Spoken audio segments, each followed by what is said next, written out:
سلامونه دوستانو، په دې هیله چې ټول به راته روغ او جوړ یاست. بند امیر ښامارانو دریمه بریا خپله کړه. د شپږیزه کرکټ لیګ نهم پړاو سیالۍ بند امیر لوبډلې سپین غر پړانګانو ته په 13 منډو په توپیر ستره ماته ورکړله او په دغه سیالۍ کې دریمه بریا خپله کړله.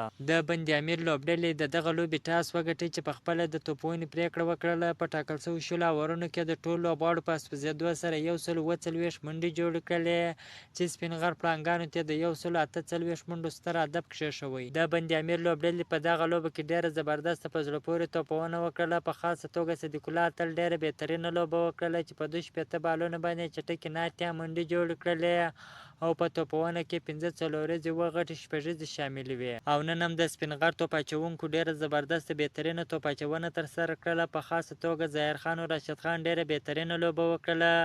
ظاهر خان په 4 اورونو کې 18 منډې ورکړلې چې 4 ویکټ یې ترلاسه کړلې. داسې راشد خان په 4 اورونو کې 9 منډې ورکړلې چې 3 مهمې ویکټ یې ترلاسه کړلې. د 148 منډو هدف په تعقیب کې د سپین غر لوبډلې ډېره کمزورې توپونه وکړله چې په پوره 20 اورونو کې د اتو لوبغاړو په اسپزېدو سره 144 منډې جوړې کړلې چې په 13 منډو په توپیر د بند امیر لوبډلې څخه ماته وخوړله. د 2024 شپږیزه کرکټ لیګ ته د افغانستان 2 پیاوړي ستوري هم راغلل، لکه نوین الک راشد خان د خپلو لوبډلو سره یوځای شول. راشد خان به د سپین غر لوبډلې سره لوبه ترسره کوي، داسې د بند امیر لوبډلې سره به بیا نوین الحق لوبیږي. که تاسو هم غواړئ د کرکټ په اړه باندې تازه او مهمو معلومات څخه ځان خبر کړئ نو زموږ پیج فالو چینل سبسکرایب کړئ. که دغه ویډیو په ټیک ټاک ګورئ د ټیک ټاک آیډي هم درسره فالو کړئ. د نورو تازه معلوماتو لپاره موږ سره اوسئ. تر بلې ویډیو پورې د الله په امان.